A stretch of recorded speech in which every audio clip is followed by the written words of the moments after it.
Fala pessoal, como é que vocês estão?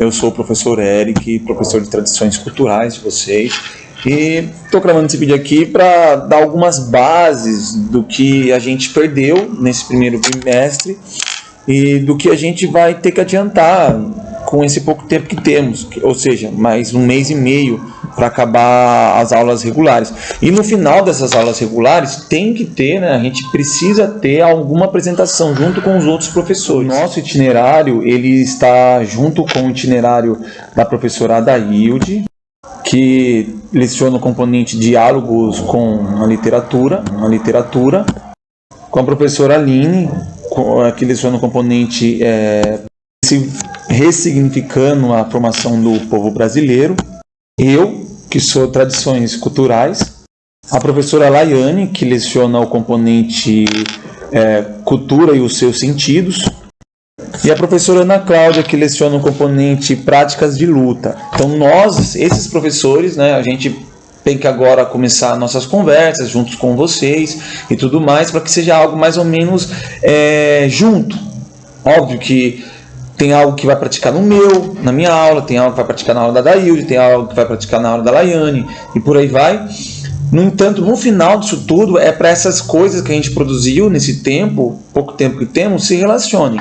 E a nossa culminância, ela tem a ver com uma criação coreográfica. Vocês sabem que é uma coreografia, a gente vai pensar em criar uma coreografia. Então, no primeiro mês, a gente tinha o plano de trabalhar a reflexão, né, e identificar, perceber onde que existe e pensar sobre as manifestações culturais brasileiras. A cultura brasileira, ela tem várias faces, várias formas, né, várias maneiras de se expressar, porque o Brasil é um país continental. Por exemplo, a França é do tamanho do Paraná. Outros países, no geral, são do tamanho de estados brasileiros. O Brasil é um dos maiores países do mundo.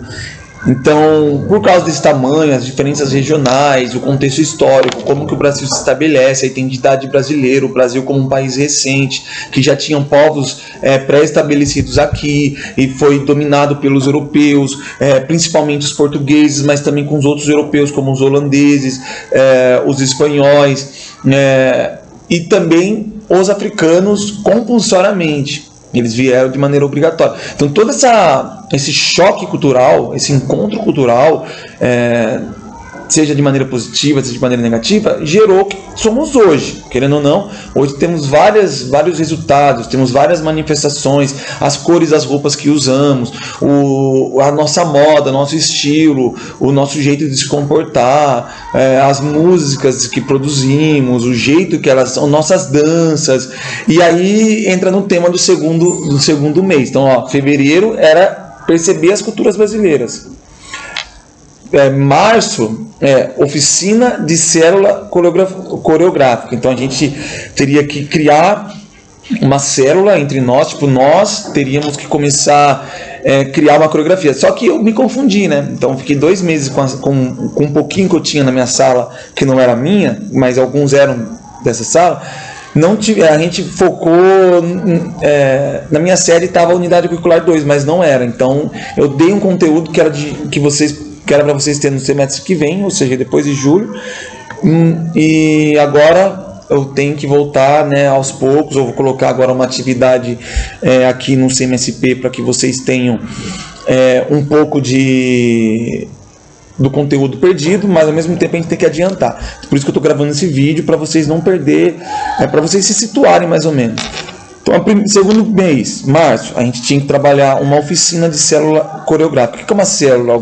Quem é cristão, quem está em igreja sabe que células são grupos, né, corpos, né, de pessoas que produzem algo. Então nosso corpo de alunos, produziríamos algo, uma coreografia primeiramente.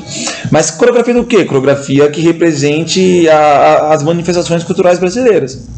Mas professor, como assim? Quantas músicas, quantas danças existem no Brasil? Quantas músicas existem no Brasil? Beleza, a gente vai ter que conversar, a gente vai ter que se escolher. Agora, nesse vídeo aqui, eu vou tentar passar para vocês um pouco do que a gente tem, né, no Brasil. Eu escolhi uma fonte muito interessante. A fonte que eu pesquisei se chama Sarandeiros, né? E lá eles têm trabalhos com trabalho com oficinas, apresentações, todas elas voltadas para a manifestação de diferentes estilos de coreografia brasileira. As perguntas para a gente nos localizar. Como você estrutura a sua cena? Né? Tipo, a cena, a dança, querendo ou não, é uma cena. Você tem no musical a dança e o teatro ao mesmo tempo, mas querendo ou não, a dança é um tipo de cena. Você está fazendo uma cena ali. Você está saindo da sua, entre aspas, normalidade, criando um ritmo, criando um movimento que tem um significado estético, sensível, visual, corporal, e por aí vai. Você prefere que alguém seja na frente, que alguém seja atrás, que seja no meio que tem um palco na escola, né? A ideia é que a gente consiga apresentar algo no palco. Vamos conversar em sala, na aula, para ver onde a gente vai chegar. Mas a ideia é onde vai ficar cada pessoa no palco, quem vai ficar no meio, quem vai ficar atrás, quem é melhor na dança, quem que vai ficar. Porque alguns podem dançar, o outro pode gravar, pode pensar na iluminação, a gente pode tentar ver maneiras para encaixar todo mundo nisso. Porque nem todo mundo tem que dançar. Mas às vezes uns podem criar um figurino, outros podem pesquisar, dança e ajudar. Tipo, eu não quero dançar, mas eu consigo te ajudar a ensaiar. Então, tenta ver isso aqui, tenta ver aquilo ali.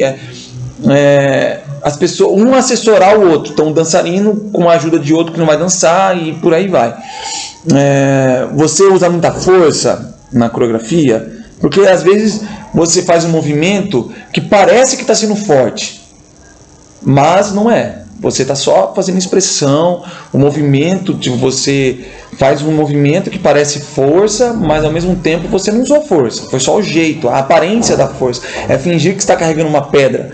Então, quanto maior for a sua interpretação, mais vai parecer que você tem uma pedra.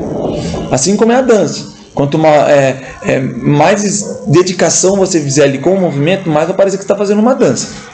Em que momento a energia, em que momento você respira, em que momento você transforma o tédio, aquela monotonia, em caos. Você faz o que é chato, enrolado, virar algo impressionante. E não é difícil, não é com um movimento difícil, mas é com um movimento que você não espera. Você combina de uma maneira que a pessoa, opa, peraí, alguma coisa aconteceu aqui, nossa, que interessante, que legal. E é uma dança, o TikTok usa muito isso, no Quai usa muito isso, o Instagram, o YouTube, todas essas novas maneiras de fazer vídeos de dança, em curto, em poucos segundos.